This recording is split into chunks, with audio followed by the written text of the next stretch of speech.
A'udzu billahi minasyaitonir rajim. Bismillahirrahmanirrahim. Assalamualaikum warahmatullahi wabarakatuh. Kembali lagi bersama Mang Sukir di channel Sampul Hitam.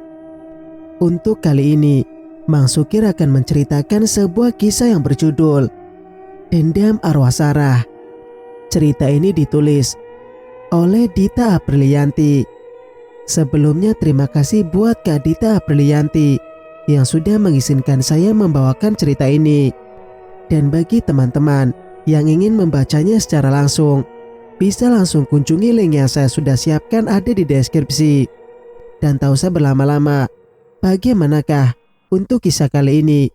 Ini dia kisahnya. Selamat mendengarkan.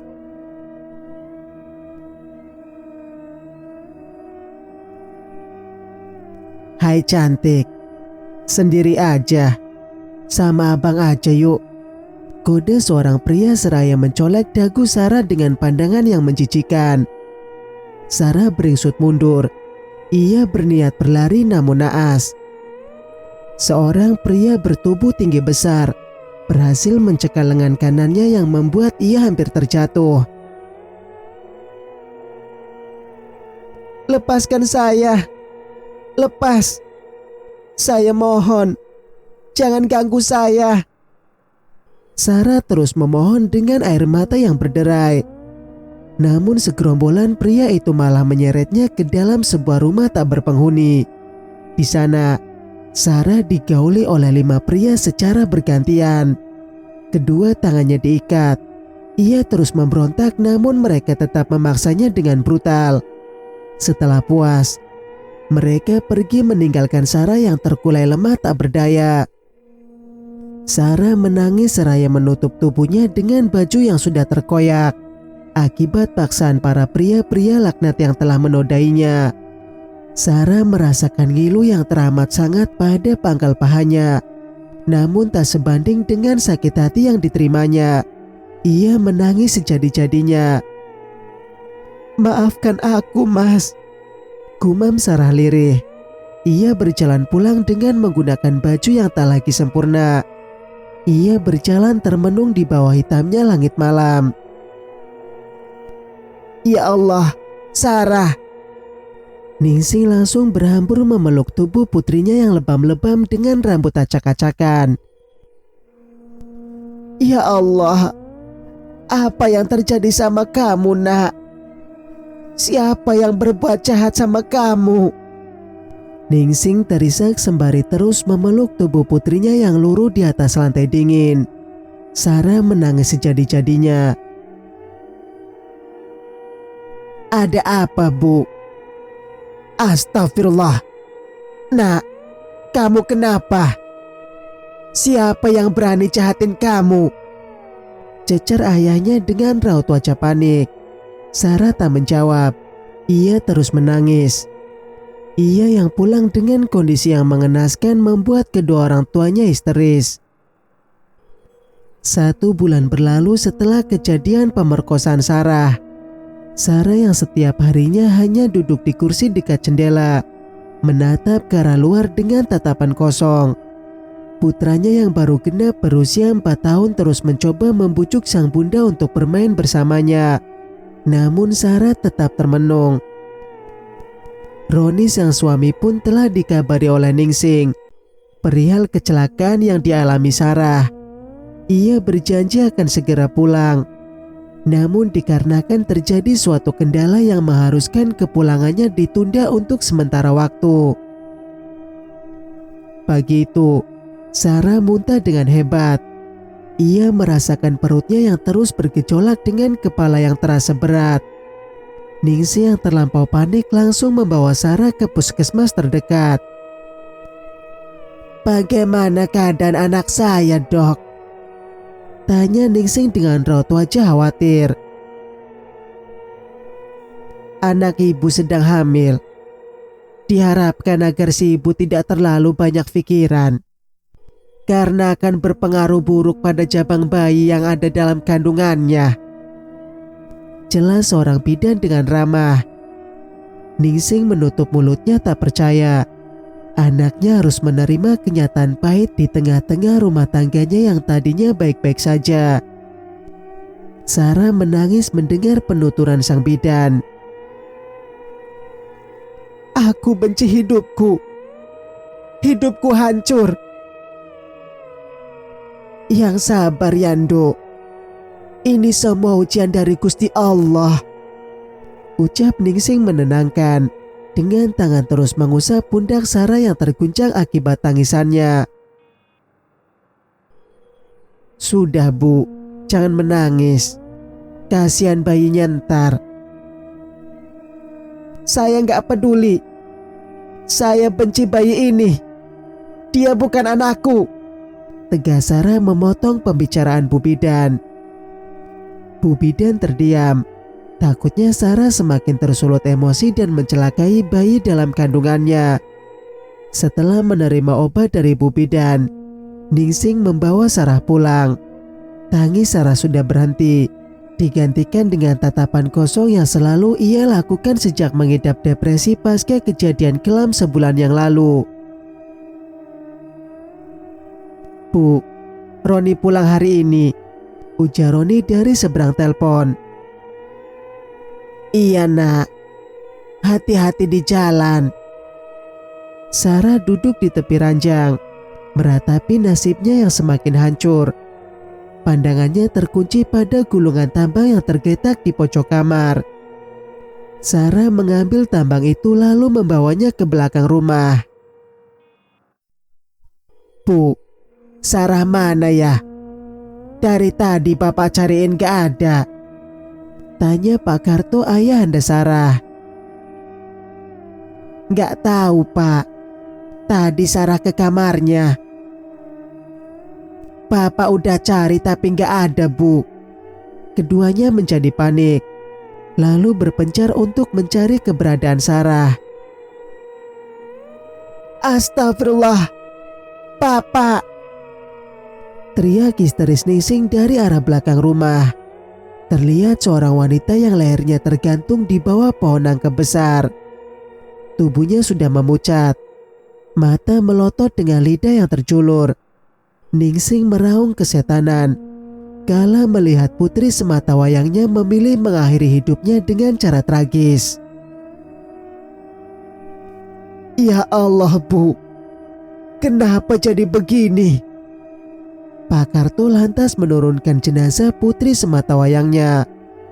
Dengan tubuh gemetar, Karto melepas tali yang membelit leher Sarah hingga meninggalkan jejak di leher jenjangnya. Semua warga berdatangan mendengar teriakan Ningsing. Salah seorang warga menggendong Dimas. Roni yang baru saja datang langsung berlari membelah kerumunan warga. Sarah! Roni memeluk tubuh Sarah yang telah membeku. Ia menangis sejadi-jadinya. Tak ada lagi rasa malu karena disaksikan para warga. Yang ada hanya penyesalan yang teramat karena dia belum sempat bercengkrama untuk sekedar melepas rindu di detik-detik terakhirnya.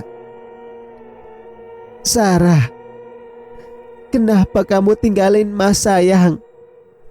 Mas akan terima kamu apa adanya Sarah. Kenapa malah begini? Roni terus meracau. Pak Karto pun tak hentinya menguatkan Roni. Yang sabar Ron. Maafin Bapak yang gak bisa jagain Sarah. Maafin Bapak yang ceroboh ini. Tangis sang ayahanda Sarah pun pecah. Sedangkan Ningsing yang pingsan diboyong para warga ke dalam rumah. Ia terlalu syok hingga hilang kesadaran. Singkat cerita, jenazah Sarah pun selesai dikebumikan pada sore hari. Para pelayat satu persatu mulai pulang meninggalkan pemakaman, hingga menyisakan Roni dan orang tua Sarah di sana. Roni tergugu seraya memegangi nisan yang bertuliskan nama istri tercintanya. Sarah, Mas kangen kamu. Kenapa kamu tinggalin Mas? Roni menyeka air matanya, menatap gundukan tanah yang masih merah di depannya. Yang ikhlas ya Ron. Sabar. Mungkin ini sudah takdir sang ilahi, ujar sang ayah menenangkan. Mereka pun memilih pulang karena sebentar lagi memasuki waktu maghrib. Singkat cerita, Doni, seorang pemuda dari desa itu melangkah melewati jalan setapak yang nampak temaram karena minimnya pencahayaan. Ia yang baru saja pulang bekerja memilih jalan yang melewati pemakaman umum di desa itu. Di bawah gelapnya malam, ia memicingkan matanya tatkala melihat cahaya merah timbul dari sebuah gundukan tanah yang masih merah. Apa itu? Astagfirullah. Kenapa kuburannya mengeluarkan cahaya seperti itu? Doni memegang tengkuknya yang mulai merinding. Ia memilih tak menghiraukan penglihatannya dan bergegas pulang. Di tempat lain, Mama kemana aja? Dimas tunggu Mama dari tadi. Dimas mau main sama Mama, celoteh Dimas dengan suara cadelnya yang khas. Dia seakan tengah duduk bersandar di pangkuan seseorang. Roni yang hanya melihat kejanggalan itu dari balik pintu, mencoba mencerna ucapan sang anak semata wayangnya. Mama di sini aja ya sama Dimas. Udah kok, Dimas sudah mamam disuapin nenek tadi. Iya, nanti Dimas kasih tahu Papa kalau Mama kangen Papa ya. Rentetan ucapan keluar dari mulut kecil Dimas. Ia terus berceloteh sambil mengayun-ngayunkan kakinya. Dimas bicara sama siapa sayang? Ujar Roni sang papa tiba-tiba.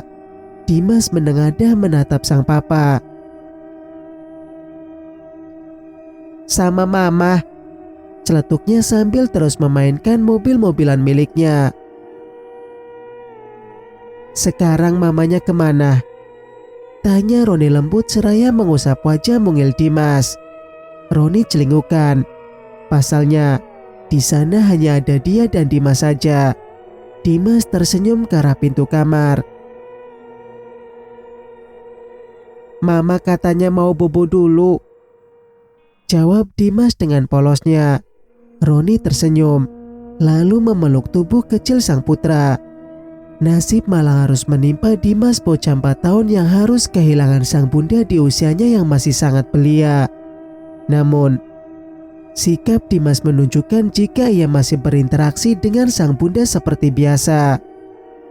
Acara tahlil pun diadakan. Gema ayat suci Al-Quran memenuhi seluruh ruangan.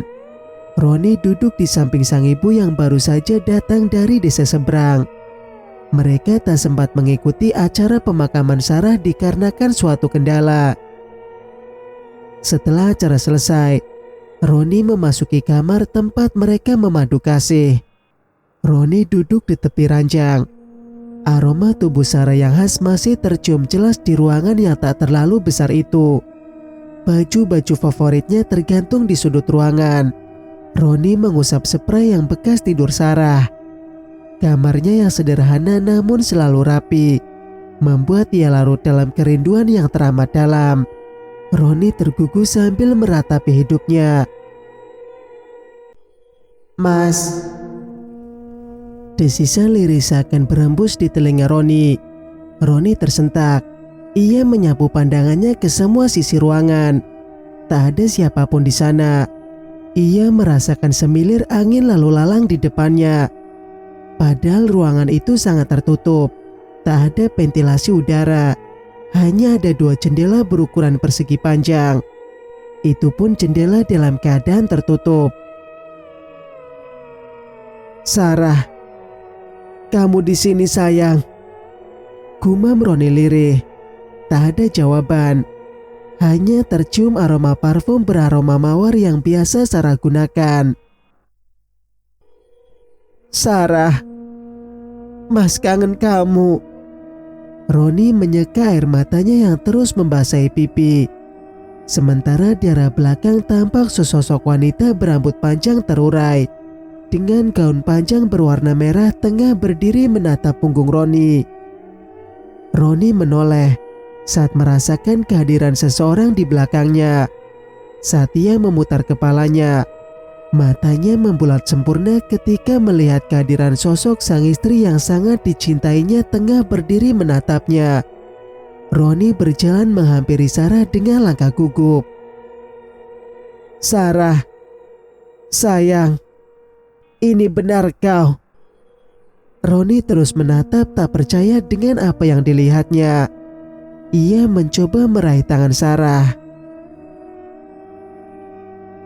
"Maafkan Sarah, Mas. Sarah harus pergi.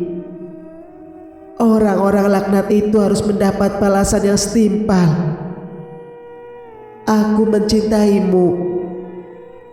Tolong jaga Dimas dengan sepenuh hatimu. Aku pergi," ujar Sarah dengan air mata berlinang. Terpancar tatapan rindu dari keduanya. "Sarah, Sarah jangan pergi. Mas mohon Sarah. Sarah." Roni terus meraung tatkala melihat sosok sang istri yang melayang menjauh dengan tangan yang masih terulur. "Sarah, kenapa kamu tinggalin Mas, Sarah?" Roni terus menangis. Tubuhnya luruh di atas lantai malam yang dingin. "Roni, kamu kenapa nak? Ada apa?" serga Bu Nanai sang ibu seraya memeluk tubuh Roni yang tergugu di atas lantai. "Sarah mah, Sarah tadi datang ke sini, tapi dia malah pergi lagi tinggalin Roni mah." Bu Nanai semakin mempererat pelukannya, seraya terus mengusap lembut pucuk kepala putranya. "Sudah nak, sabar. Ikhlaskan Sarah. Biarkan dia tenang di alam sana. Ini semua sudah suratan takdir," ucap Bunaya menguatkan dengan isak tangis yang sama-sama memilukan. "Tapi Sarah sedang hamil mah. Roni gak masalah itu anak siapa. Roni akan terima. Roni akan sayangi seperti anak Roni sendiri." Roni terus meracau. Tangisnya semakin menjadi. "Sudah nak, sudah." Sarah menatap kejadian itu dari balik jendela. Derai air mata menggenang di pipinya yang pucat pasi. Sarah mengusap perutnya yang masih rata. "Maafin ibu nak. Meski kau bukan anak dari Mas Roni, kau tetap darah daging ibu. Maafkan ibu yang harus membawamu ke dalam dosa ibu. Ibu egois." Sarah terus terisak. Tak ada lagi yang bisa melihatnya. Singkat cerita, Sarah menatap segerombol pria yang tengah nongkrong sambil berjudi di warung kopi. Gelak tawa dan candaan mereka begitu memekakan telinga. "Kalian, bisa-bisanya kalian tertawa di atas penderitaanku." Sarah menatap mereka dengan tatapan penuh kebencian. Matanya merah menyala, memancarkan kebencian yang terpatri di dalam hatinya. Kalian udah dengar belum? Si Sarah mati bunuh diri," ujar seorang bapak-bapak di sela-sela obrolan mereka. "Serius lo?" timpal seorang pemuda dengan antusias.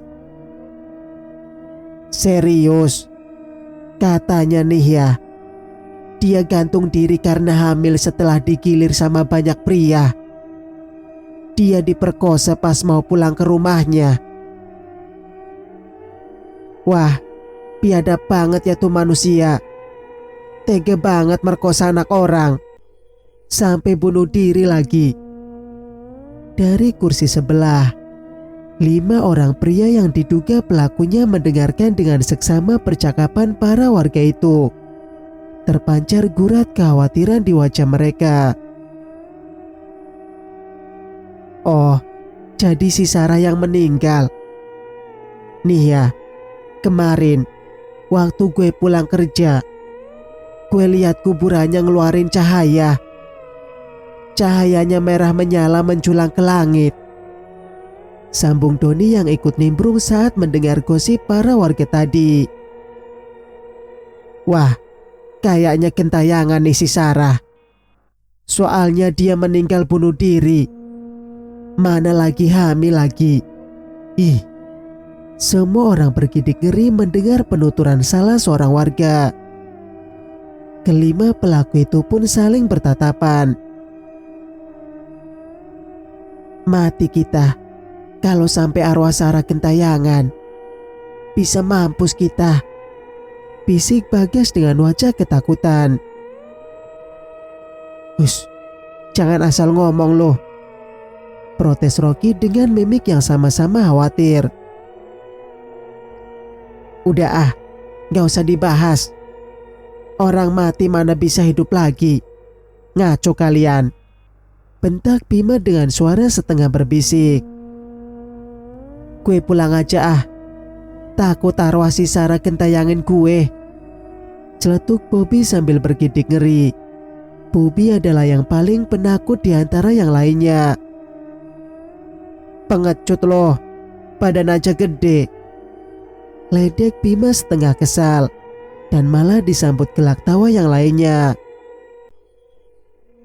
Terserah ya, gue gak peduli.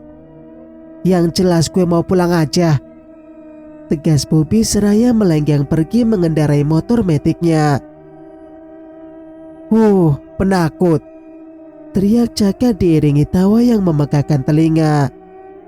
Bobby memacu motornya dengan kecepatan sedang. Pikiran tentang gentayangannya arwah Sarah berkelebatan di benak Bobby.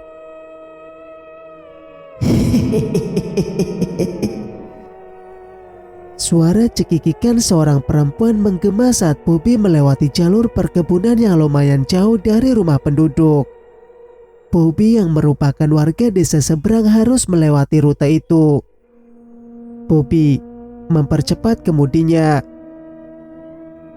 Jangan ganggu gue, lo udah mati, teriak Bobby kesetanan. Bobby. Sarah melayang mengikuti Bobby yang kian mempercepat lajunya. Pergi, teriak Bobby kalap. Tanpa sadar ia menabrak pohon mangga besar di tepi jalan. Sarah tertawa puas menatap Bobby yang tersungkur di tanah, lalu melayang pergi meninggalkan Bobby yang tak sadarkan diri. Sarah duduk di atas pohon nangka tempat ia mengakhiri hidupnya, mengayun-ayunkan kakinya sambil menangis. Para warga yang sedang ronda pun lewat dan tak sengaja melihat sosok penampakan Sarah di atas pohon itu.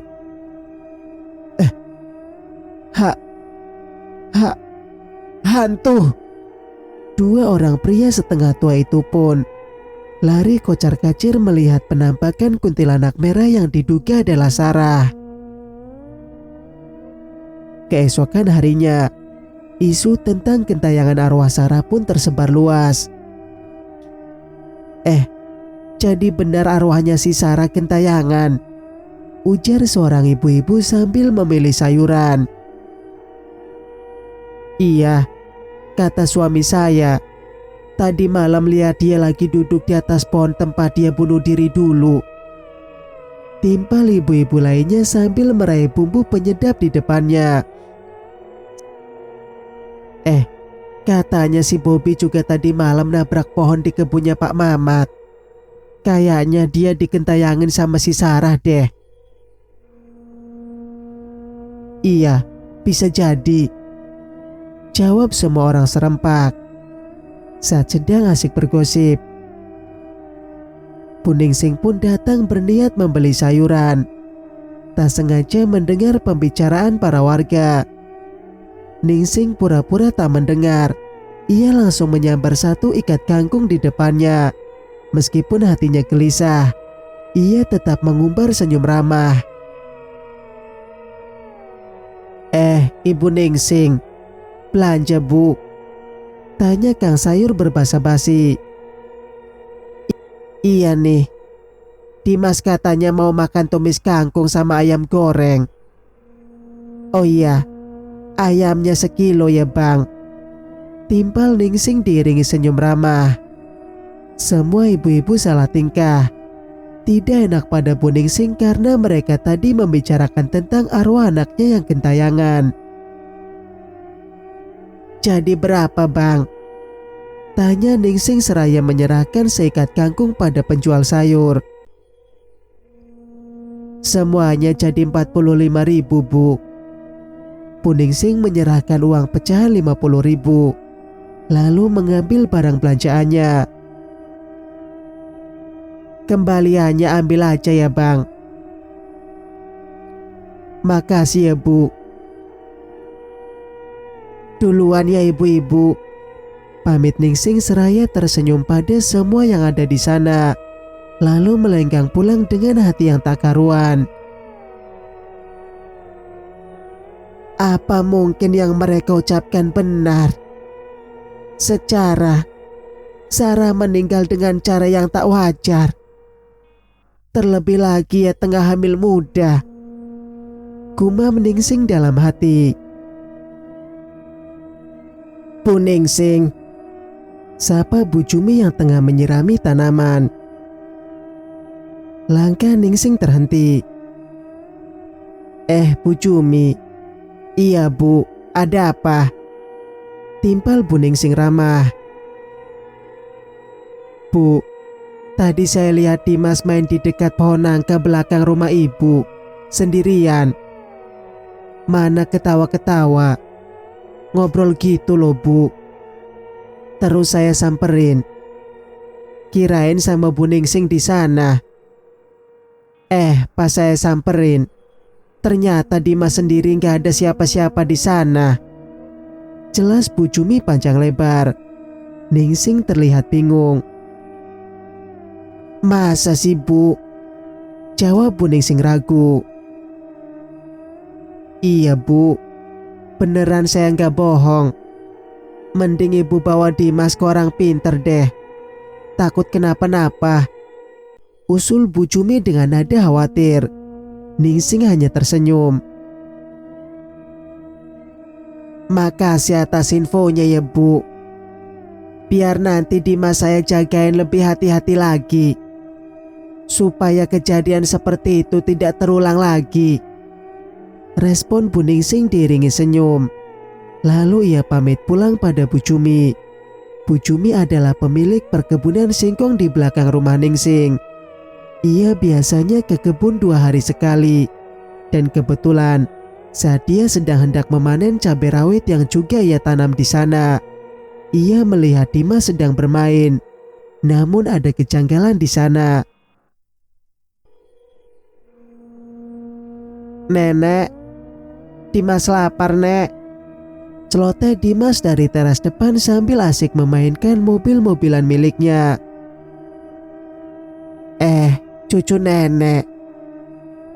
Aduh ntar dulu ya. Nenek masak dulu sebentar. Entar nenek suapin. Pucuk Ningsing sambil mencubit gemas pipi tembamnya. Dimas tersenyum lebar. Ningsing lantas bergegas menuju dapur untuk memasak. Dengan cekatan Ningsing mengolah bahan makanan menjadi menu yang menggiurkan. Roni duduk termenung di sofa ruang tamu. Ia memutuskan untuk tetap tinggal di rumah mendiang istrinya. Bukan hanya karena Dimas yang tak mau pindah walaupun telah dibujuk oleh neneknya. Roni juga masih berharap jika Sarah datang lagi padanya. Tak peduli lagi bagaimanapun dia saat ini. Ada apapun itu, ia tetap mencintai Sarah. Ron, makan dulu nak. Ibu udah masak tadi. ujar Bu Ningsing dengan tangan memegang piring berisi nasi dan lauk pauknya. Iya Bu, Roni belum lapar. Timpal Roni lemas namun tetap diiringi senyum. Wajahnya pucat, pandangannya kosong. Ningsing hanya menggeleng lemah.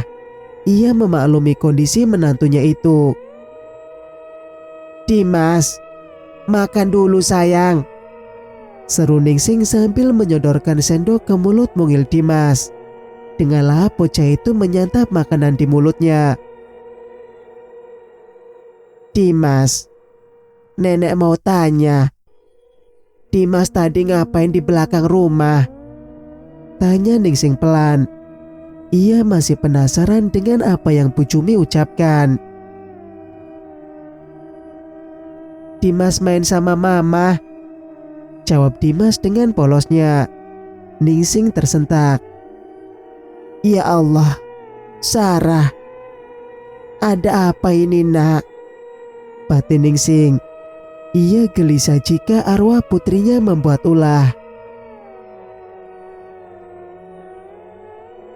Cerita pun bersambung. Jika kalian suka dengan ceritanya, jangan lupa untuk like, subscribe, dan nyalakan notifikasinya agar bisa mendengarkan cerita-cerita berikutnya. Wassalamualaikum warahmatullahi wabarakatuh.